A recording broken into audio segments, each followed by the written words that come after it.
excited about today. We're gonna eat some. I wanted to get some Bojangles, but I, Jangles.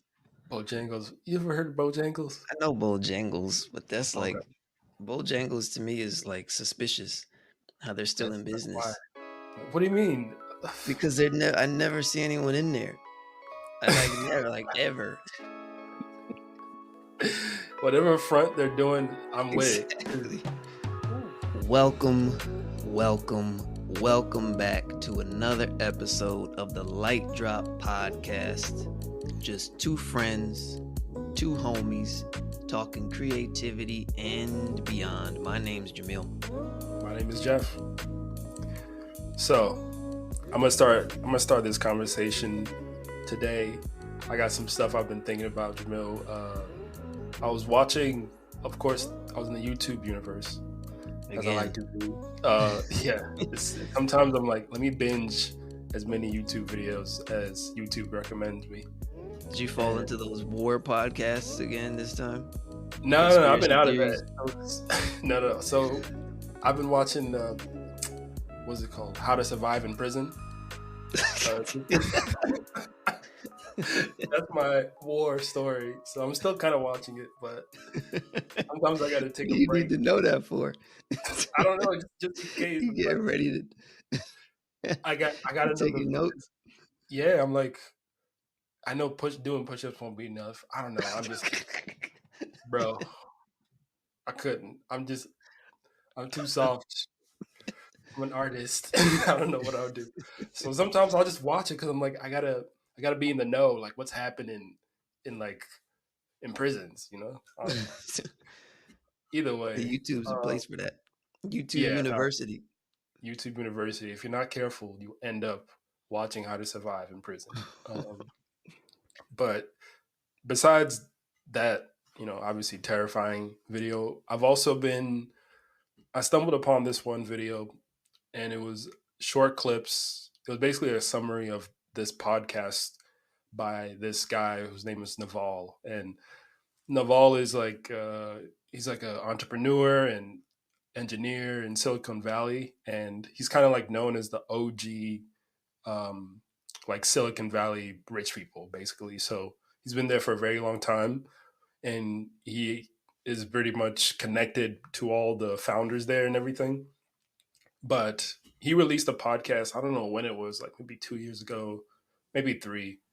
Um, and they're just basically conversations where he'll bring somebody, but every once in a while he'll drop a gem. Actually, he does it a lot. It's almost like every single thing he's saying has purpose. He's an older And guy. I'm yeah, just he's trying an to older imagine. dude. Okay. Yeah, he's older. But he's worked with a lot of people, and he just always shares like good conversations. And I think something that I've realized that I believe in is if you want to change your life, you got to start having better questions. You got to start thinking about things a little bit differently. You can sit down and you can, read thousands of books, but if you don't leave those kind of those educational sessions when you're reading with a better question about something else, then it's kind of like pointless. So Naval always drops questions, and one of them is perspective is what makes your life meaningful. So you kind of have to think about everything, um, not in terms of an observer, but you're participating, right? So asking yourself, am I actually bringing in what I want to? Am I being negative about things, or am I being positive about things? And are those things, do they actually align with what I want to do? So no matter what situation you're in, you can kind of reframe it by just using perspective to your advantage. And if you think about it, one of my favorite things that he said, actually, I think this was a friend of his. He said, you have to believe that everything is a miracle and nothing is. Because if you think about it, it's like, do we ever, but like, think about how amazing it is to be alive, to um, be on this planet where we can breathe air, and um, we'll think that, oh, maybe some space aliens will come in and maybe this will become something else, or maybe we'll end up on another planet where we'll live forever. But what if this is it? What if this is never going to happen again? Like there'll never be a conscious species and you're part of it. Shower And thoughts. yeah. Shower thoughts. Yeah, I just showered thought like this is it. Like there's nothing else. Like this might be it. I mean, what if it is? But I think there's also beauty in that. I mean, it's a miracle. So yeah, that's what I've been thinking about with Naval and What's your about the week, man. perspective? What's your perspective been? Figure like because it definitely will change. I think everybody's changes. So let's go like Yeah. based off of that and like when you think about yourself, what's your perspective of things been in the last, I don't know, let's say 18 months? Oh man, I think my perspective has been to be more curious about things, and I've found that the only reason why I'll zone out, whether I'm working or in my day to day, the only reason that'll happen is because I'll forget that there's just so much more to just the surface level of things, right? Whether it's in TV shows, whether it's cooking, there's just so many more things that you could tap into that could get you excited. So it's like, why not be excited? Because you kind of like you, whether or not you realize that you're putting yourself in that box by just looking at things in the surface level. So I've been trying to get more curious about myself, about how I create things, whether it's if I'm drawing and um, I make a mistake, I kind of follow that mistake a little bit more. I give myself time to walk around the neighborhood just because I'm like, whatever is going on inside my head is interesting. And even though I might not understand what my brain is trying to tell me at this moment, it's still I'm kind of doing myself a disservice by not trusting myself and being curious about the things that I'm seeing. So that's what it is. I've been more curious about everything that's around me, and it's been beneficial, man. I think that what you're describing is mindfulness, right? Because it's Mm, like um getting out of your head, right? Or rather maybe getting into your head. I don't know. I don't know how you would word that, but yeah, mm-hmm. mindfulness in that you're just aware, right?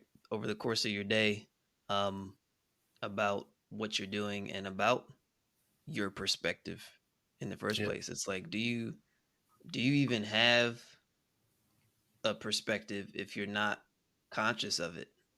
True. You know, Oh, like yeah. like if Mic drop. like if you're going through your whole day not kind of checking in with yourself or being present, then Yeah. you don't even really have a perspective at all. It's like what Yeah. lens are you viewing things through? It's just when you're not when you're just like going along with the ride kind of thing. You're not Mm, really active in in your day and in your thoughts and stuff like that. There's it makes me think of, have you ever heard of Michael Singer? mm-mm. Who's He's a that? big like kind of like a meditative kind of um voice and guru, and one of the big things he stresses is just like mindfulness and practices that you can do to kind of get towards that. And one of the things that he mentioned once that always stuck with me that I listened to is that he just says like anytime you are getting ready to go through a door, whether it be like your front door or your bathroom door or your bedroom door or whatever, it's like just stop for a second and say, I'm me on planet Earth getting ready to walk through a door. Mm, Like, right? It just kind of like that moment kind of like frames up that perspective, like you said, to where it's just like what am I actually doing? Like, what actually is my life, right? Like, Mm, I'm just here to experience the things that I'm doing. But if you get so wrapped up in, oh, is someone else gonna like my work? Uh, am I gonna get paid for this? Do mm, I need to, should I be doing more? Should I be trying this? Should I not be doing this? Spending time, like, if you get just whirlwinded into that, then you're you're not actually seeing what your life is and what you're doing, and you're not moving with intention. I think that's probably a yeah, good way to sum it up, right? It's like perspective is essentially having any perspective means that you're moving with intention, right? yeah. Like you have a goal in mind. You're paying attention to the things that you're seeing. You're absorbing them, and allowing them to kind of influence your work because it does. And that's something that I noticed within myself. I was like, man, if what was I doing before? What did I do last week? Or how did I work? And um, what I realized when I started becoming more curious about the day, regardless of whether or not things were going well or, you know, badly, I still felt like I was in control because I was like, at least I knew. Because I think that's like the worst thing for me. It's almost like I'll go through like a week where I'm exhausted and I've been working on a bunch of stuff. And then maybe the next week, something like I'll gain consciousness and then the ringing will come in and then I'll just be like, how did I get here? Like, Yeah, like the what just last time you happened? actually checked in on yourself was like a week ago. Yeah. It's almost like you put this. I think it's funny. Like it's a little easier to think of it in a tangible way now that we're starting to see these um VR headsets, especially the new one with Apple, the Apple Yeah. Vision Pro, Looks dope. I Yeah. think is what it's called. Yeah. And seeing people put it on and like visually being able to see someone put it on their head and just vanish essentially into Hmm. their own little kind of like tunnel bubble Yeah. It's creepy. ecosystem or whatever, like you can act like people have been doing that. We've all been doing that essentially Hmm. for the longest, but being able to actually see someone do it kind of makes you realize like is nothing's really changed here, right? It's this technology, of course, that's kind of allowing people to again kind of get absorbed into something Hmm. that may or may not be there, but we do that we do that in our heads all the time anyways, Yeah. like Yeah. one of the other things that Michael Singer has said that I always thought was interesting was like when you think of like the percentage of your life where you've actually been like in immediate danger of something, right? Whether it's been like a dog chasing you Hmm. or someone running after you with like a hacksaw or something Yeah. like Yeah. like a wild bear chasing you, Hmm. like the amount of times you actually been in physical danger and you needed to be like scared, like Hmm. what percentage of that of your Yeah. life Very has much. been right, like every other percentage, anything that's made you feel threatened or scared in that way has been in your head. It's Hmm. been this story that you're telling yourself about what happened or what um may happen, right? Hmm. You're if you're feeling that way, then you're not in the present, right? Because the present is is Safe. just is safe Yeah. For the most and part, there's it's no, safe. and you're good, right? So it's Yeah. like it was just an interesting kind of thing that he pointed out, and that this is something that we do to ourselves. This perspective or lack of perspective or mindfulness or um we spoke with Lizzie last week. If you didn't watch that episode last week, pause me right now. It's a Go ahead must. go ahead and pause Yeah. me and go listen to last week's episode All where right. we interviewed Lizzie Cujerero. And I just think that the biggest thing I took from that conversation was this thing that we do to ourselves, this like pressure that we put on ourselves, this these stories that we tell ourselves about things that haven't happened, or work that we don't allow ourselves to do, right? Because Mhm. we think XYZ kind of thing. Um, it's all kind of like you said, perspective, right? It's all in our Yeah. heads. Yeah, exactly, man. It's definitely a useful thing to remind yourself of, that if you forget that perspective, you you don't really know what's going on in your life. So it's important to kind of check in and Hmm. uh, ask yourself if you have a perspective. But all right, with that being said, what's been your perspective the last few weeks? How have you been feeling with everything? I mean, tell me what's going on. I think it's probably a good time to ask me that question because honestly, I feel like I've hit a point where I've started to, I don't know if reconcile is the right word, but Mhm. I've become aware, like you said, of that. Again, last week with our interview with Lizzie, she talked about letting a piece of you go so you can start like a new chapter. Essentially, I've Mhm. kind of been very conscious the last month or so about this kind of new chapter that I'm allowing myself to kind of move into. I think Yeah. I've been moving into this new chapter for the last year, maybe year and a half, but I think it hasn't been to the last month or so that I've been kind of conscious of allowing myself to like let some of the things that I've been holding on to, whether it been like frustrations or um or stresses and stuff like that, Mhm. um, from the past several years of working and everything, allowing that to just kind of be be behind me and being more aware of the fact that I'm moving into a kind of a different phase. And it's been a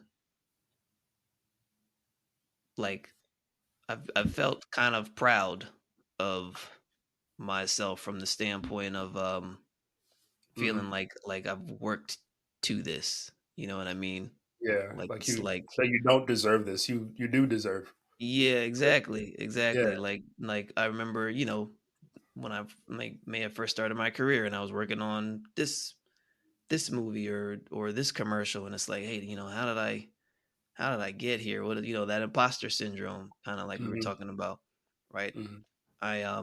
I don't have that. I've been kind of conscious of that, and it's been like a cool kind of feeling. And I attribute that also to like some of the conversations we've been having over the past few weeks. Has have gotten me thinking about those things. And so yeah, my perspective the past month or so has kind of been that, right? It's kind of been like not necessarily stuck in the past, but just excited about moving towards whatever it is that's next. Yeah. I heard this great Steve Jobs quote, and he's like, you can't connect the dots by moving forward. You can only do it by moving backwards. So Mm, looking at your past to like that's look at deep. things that are like, it's deep, right? You're like you learn more from looking at the things that you did before, instead of trying to say like, oh, this is where I'm going to end up if I do this and this. But maybe you look back and you're like, that experience that I had last year, last 8 years, it wasn't the way that I wanted it to be, and this is what I prefer. And you move forward from there. So, nah, And you man. can't know what you do want Hmm. without knowing what you don't, you know, Yeah. or rather, anytime you find yourself aware of something that you don't want, Hmm. then that also means that you should be aware of exactly what you do want, you know? Yeah. So again, it's that perspective. It's like how are you seeing it? Are you seeing it as this thing that you don't want to be happening, and that you're victim to what Hmm. it is that's happening, or are you seeing it as um this circumstance that's allowing you to know, like, with clarity exactly what you want and what you want to move towards? um Yeah, absolutely. Yeah, I think knowing the things that you don't want to do is just as important. That's that part of letting something go when you're like, I hated this whole process. I never want to do this again. I was uh I was talking to a friend of mine yesterday, and he was telling me that he doesn't want to work on a film set anymore, but he sees himself doing other parts of it. And as soon as he decided that he no longer wants to be in a film set, he was able to become what he is right now, which is like focusing more on coloring. But no, that's sometimes that's what it is. That agitation that you're experiencing is a good thing. It's like if something sucks to do, like as far as working on something, don't don't do it if you don't have to. You know, mm, and it takes move on. being mindful too. It takes being mindful of, because how many times have you been at work or whatever, working on a project, working on a job that you didn't like and didn't enjoy? Like you said, before, when when you started your major, it was industrial design, right?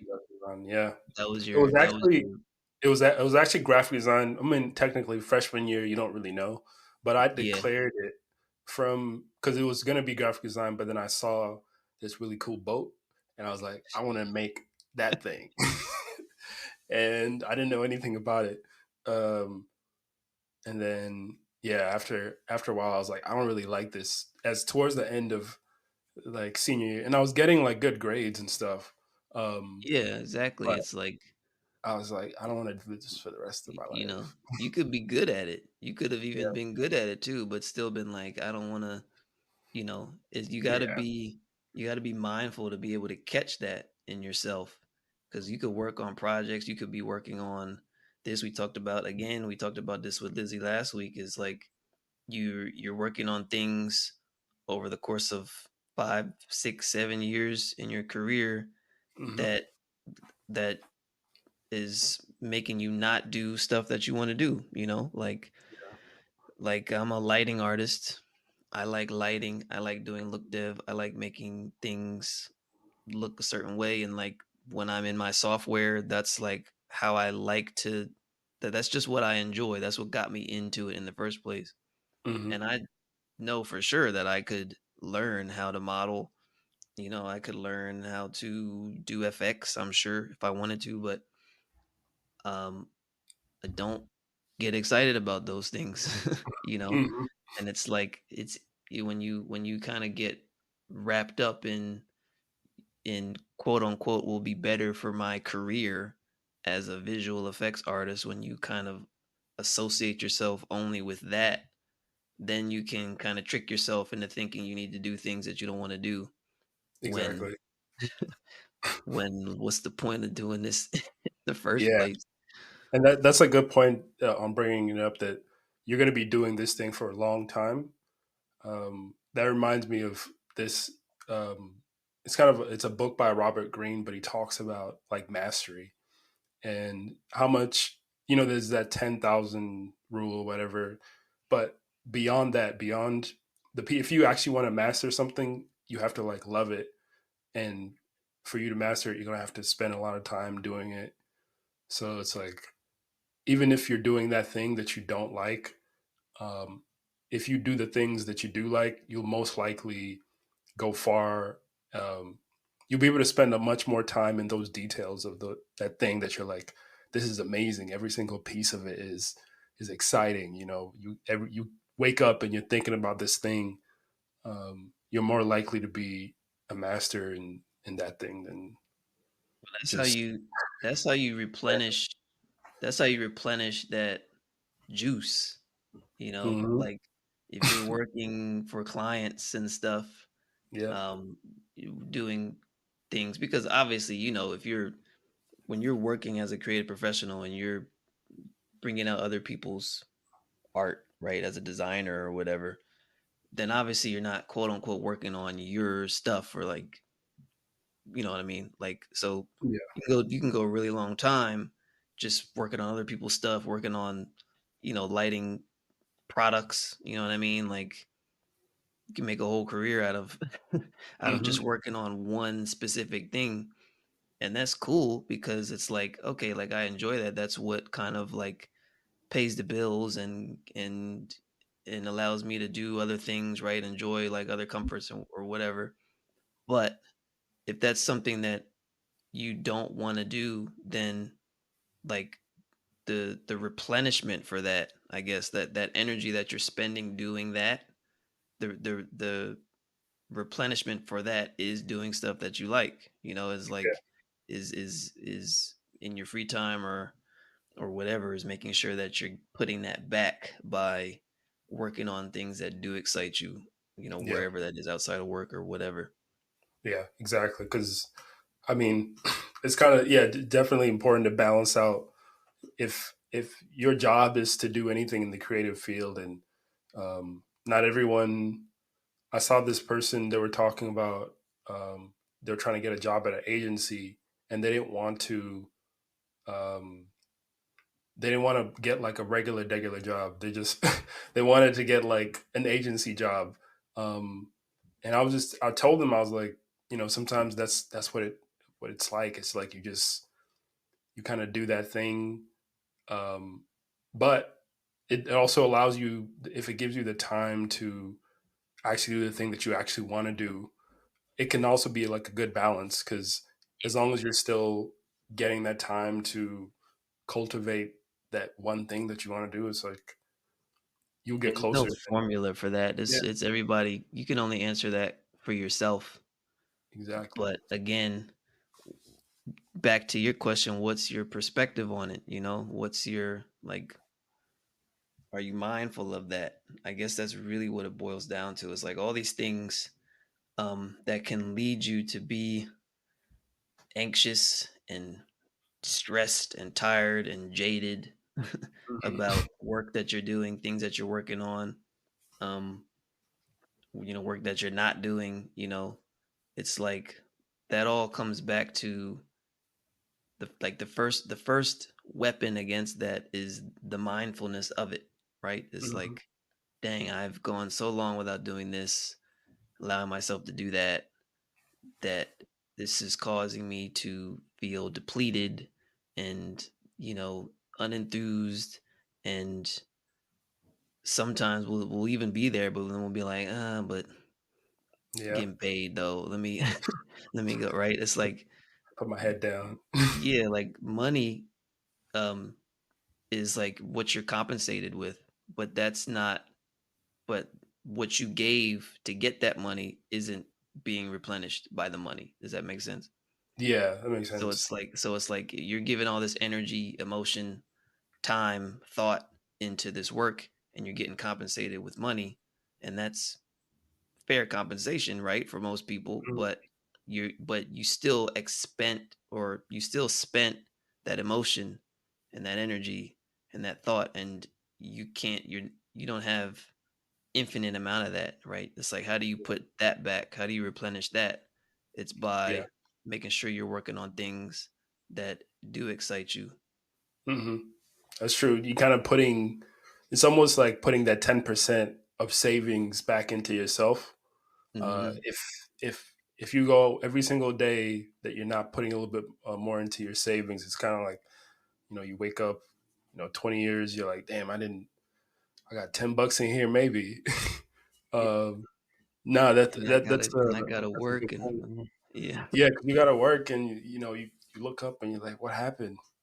What Hmm. happened? Why am I so tired? Why am I so jaded and annoyed at Yeah. doing this? Right. It's like, it's not Like, this, you know what I mean? Like, I feel like this has happened so much that you can actually look at it and be like, oh yeah, it's because you depleted over the course of 5, 7, 10 years. hmm. You spent all of your creative energy, and Yep. now you're still trying to draw from it, but you don't have any, so you're just cranky You're just Yeah. this cranky artist all the time.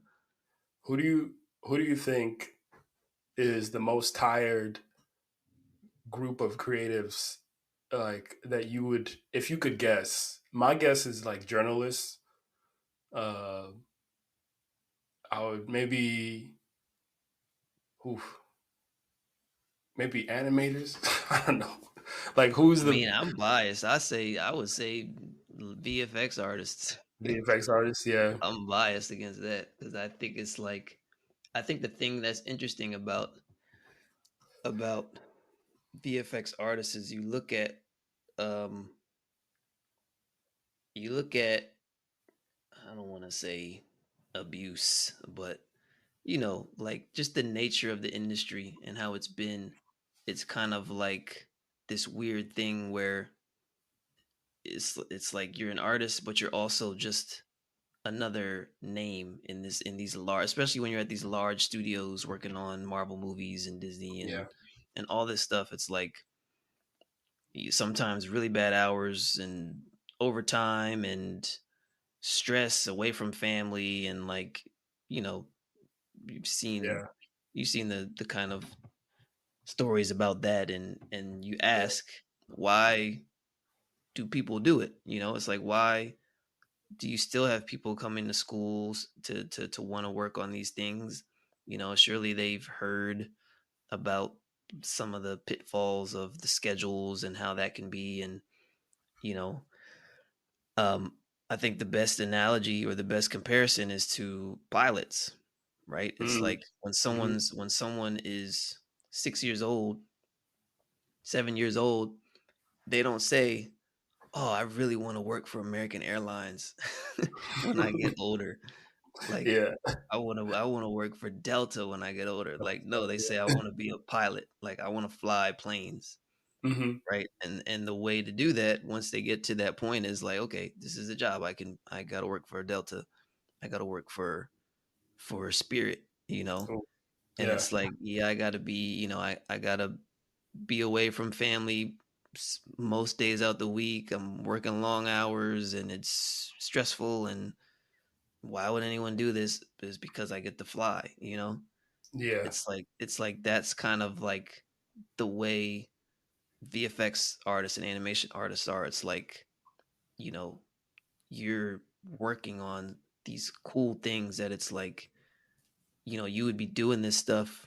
Many of us grew up just doing it on the computer or drawing or whatever it is. It's like you're hmm, still doing that, in making these visions, these animations and stuff come to life. You're you're doing that thing that you love, yeah, and it's just like this strange, like we were talking about, depletion that happens where you get sucked up into like, you know oh, I'm working for this company, this company, this company, yeah, and you kind of lose sight of why you wanted to, right? Like yeah. it's like I You just wanted wanted to. to Yeah, make cool exactly. stuff. Just wanted to make And cool so stuff. I yeah, mean, exactly. I And don't know. so yeah, I think that's why I would say visual effects artists are the most tired. Yeah, The most man. tired. Yeah, I never. I remember once I was complaining about, because in industrial design they'll do this, at least in like at least for SCAD. I think most schools do this, where they'll pretty much have you sketch like 50 or 100 drawings in like a night or something, as part of, because that's what you might be doing when you're actually in the field. But then I found out, because I was friends with an animator, and then she was like, "That's it? Like that's all y'all do? Like just 100?" Whatever they were doing was like, I don't know, thousands or something. And I was like, Jesus, like it's definitely. I was just saying animators because I couldn't imagine. I think that's the only thing that I can relate to, as far as like having to draw something thousands of times, or um, just I can't imagine that, like, having to even like um, one of someone once told me about rigging. Like there are people who are just good at rigging, but like doing that takes a lot of time, and it has to make sense for the anatomy and all this stuff. Um, Yeah, I definitely y'all got it. It's not us. Yeah. Because, and not only that, but also it's like you can't do it on your own too.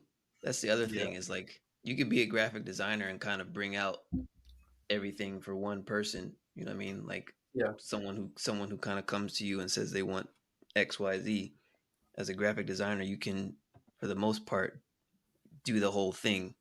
Hmm. But like there's for the most part in visual effects, everyone's got their kind of their thing, right? Like I like lighting and look dev. I Hmm. learned how to texture because I knew I had to working in New York. You know what I mean? Like Yeah. that task falls on the lighter. And so I taught myself how to texture. But in teaching myself how to texture, I became aware that I was like, I don't, it's not my thing as much as lighting and look dev Hmm. is. So like I'll get a texturing task sometimes and I'll just be like it's gonna be one of those days where I just kind of like, and sometimes I'll get into it, right? But like Hmm. you know what it's like? It's like um football analogy. Today's Super Bowl Sunday. Yeah. So here's my football analogy or sports analogy for the day.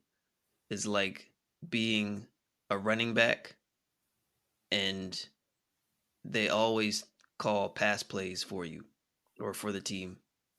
So Yeah. like you're a running back, but they never run a play for you.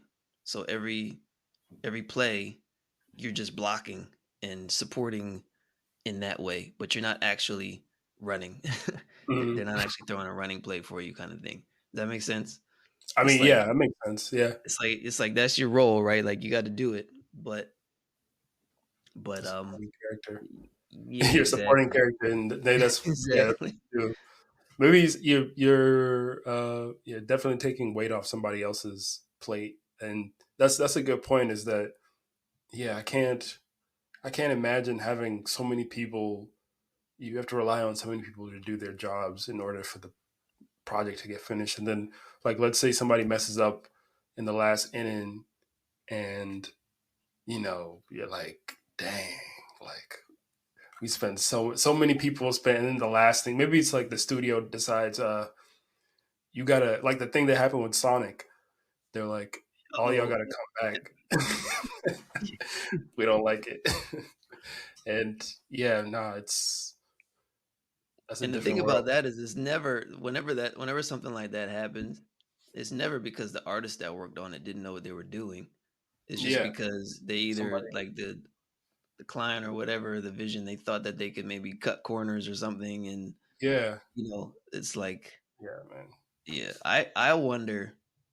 I wonder if, let's say we lived in a world where money was no issue. I don't want to say money isn't a thing because I don't even think we have the ability to like fathom what that would look like if if a world without money, right? Where just everybody could just do their Yeah, thing, you know what I mean? But we yeah. don't have to talk, we don't have to go there yet. All right, let's just say though, imagine a I world with was like headed there. I was like, huh.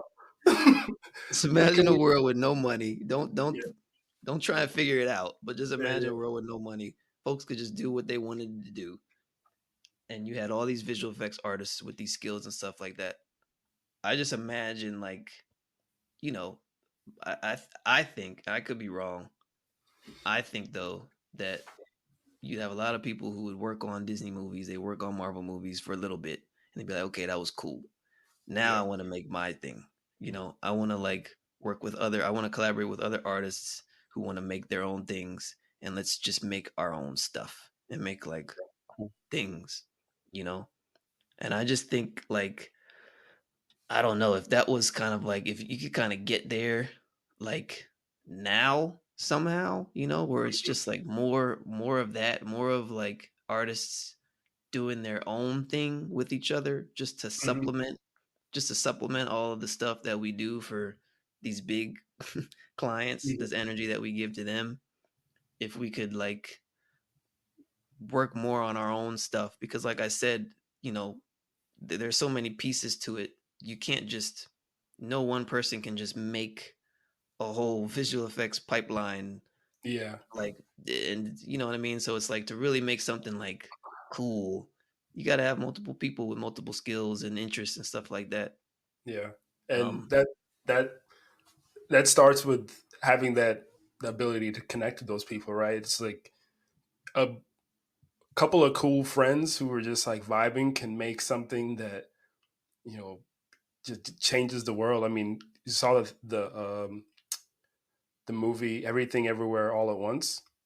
It was dude, just we were out, we what? were watching, we were trying to find something, my wife and I, last night to find, and we scrolled past it, and she was like, "Oh, let's watch that," and I was like, that seems kind of like that seems kind of like not the vibe I'm trying to do right Okay. now."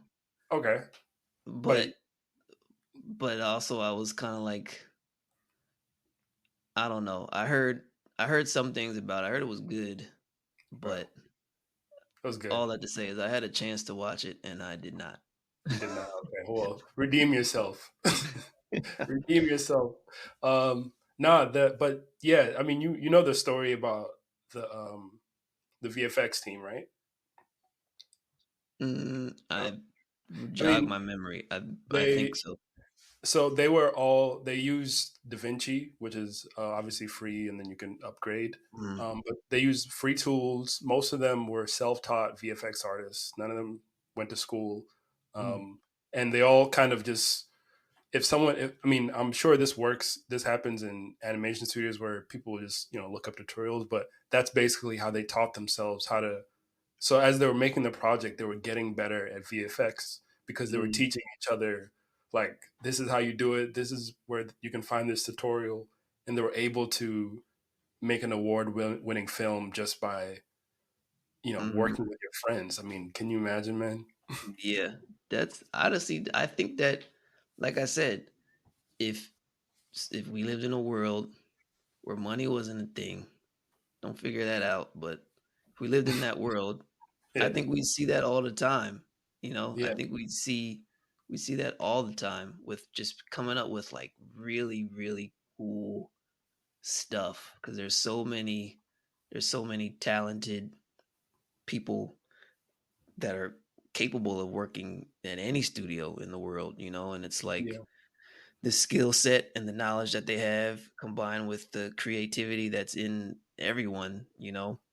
yeah, Like I said, I'm biased, but that skill set as far as like artists goes is because you're literally like recreating reality oftentimes. If it's like a live action movie, you know, you're making something look real, you're making something look believable, or you're transporting the audience to somewhere that doesn't exist and still making them feel like it yeah, does and they're there. And it's like, you know, you could put these big movie stars as the name that sells the movie, but it's not, right? It's like yeah, it's these artists and even the clients that are sanctioning the movies and stuff like that. It's like they're just the like engine, not that maybe not the engine. They're like the catalyst, I guess, right? hmm Or really like the engine that's bringing all of this stuff to life. These multi millions and like crazy stars. movies like that's so honestly just like impressive and stuff. It's like Yeah, it's these artists, and if they had the like I said, it was a world with no money, yeah, they you know you just see them doing it themselves. I'm sure, just yeah. making cool stuff. That. I think that's a good way to end the podcast with that thought is like, what if there was a place like that where you could meet other people and ask questions and collaborate.